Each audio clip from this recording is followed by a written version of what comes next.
تو میرے نزدیک ایک صورت یہ ہے، آج میں تھوڑا سا اضافہ کر رہا ہوں، جو کل میں نے یہ سائیکل کا تذکرہ کیا تھا، تو ہمارے اس دنیا میں ایک سائیکل اور بھی چلتا ہے۔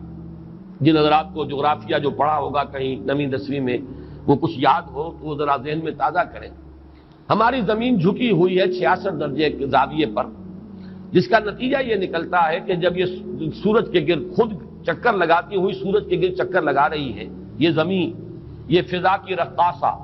رقاصہ کے مانند ہے یہ زمین، یہ فضا کی رقاصہ آدم نو کے انتظار میں ہے۔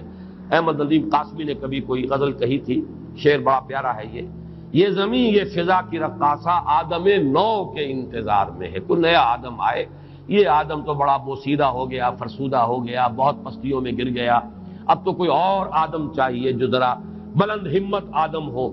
ایک ایسا انسان آئے دنیا میں جس کے اندر عزیمت ہو، پختگی ہو۔ خیر وہ ایک شعر کے حوالے سے عرض کر رہا ہوں۔ تو سورج جو ہے وہ کبھی آپ کو معلوم ہے کہ وہ جاتا ہے خط سرطان تک، پھر وہ نیچے اترتا ہے، پھر خط استوا کو کراس کرتے ہوئے پھر جاتا ہے خط جدی تک، پھر وہ ابھرنا شروع کرتا ہے، پھر وہ ایکویٹر کو، خط استوا کو کراس کرتا ہے۔ ایک سال میں ایک سائیکل پورا ہوتا ہے،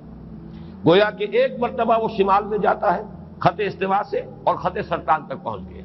پھر اس کی وہ جنوب کی طرف ڈائریکشن شروع ہوتی ہے، اور پھر وہ ایکویٹر کو کراس کرتا ہوا وہ خط جدی تک پہنچ جاتا ہے، پھر وہاں سے کھڑا ہوتا ہے، پھر وہ اوپر جاتا ہے۔ تو یہ سائیکلز جو ہیں، جو میں نے کہا انسان کے اپنے اندر بھی اس کی باطنی کیفیات، اس کی نفسیات میں بھی یہ سائیکلز آتے ہیں۔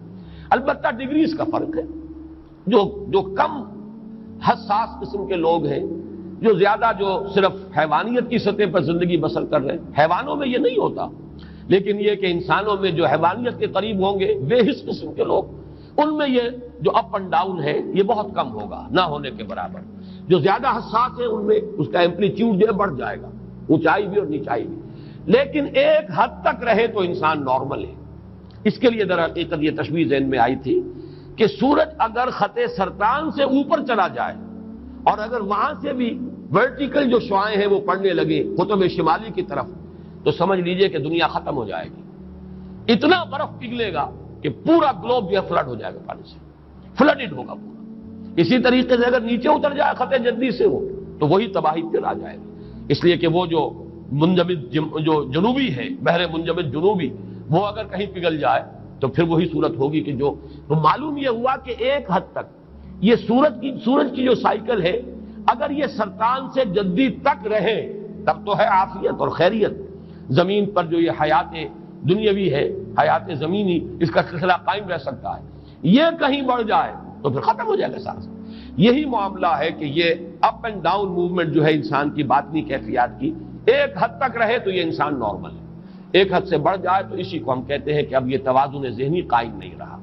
اسی کو جیسا میں نے کل عرض کیا تھا مینیک اور ڈپریسو سائیکوسس کہا جاتا ہے۔ کبھی ایکسائٹیشن ہے، پھر اس میں ایک طرح سے فوکس ہو جاتا ہے کسی بات کا، آدمی کو دھن سوار ہو جاتی ہے، بس اسی میں وہ لگ جاتا ہے، اور پوری قوتیں، حرکت، محنت، بھاگ دوڑ، معلوم ہوتا ہے جیسے کہ اس کے جسم میں کبھی کوئی عارضہ تھا ہی نہیں۔ جب ڈپریشن میں آتا ہے تو معلوم ہوتا ہے جان ہی نہیں ہے، اس کے اندر ہمت ہی نہیں ہے۔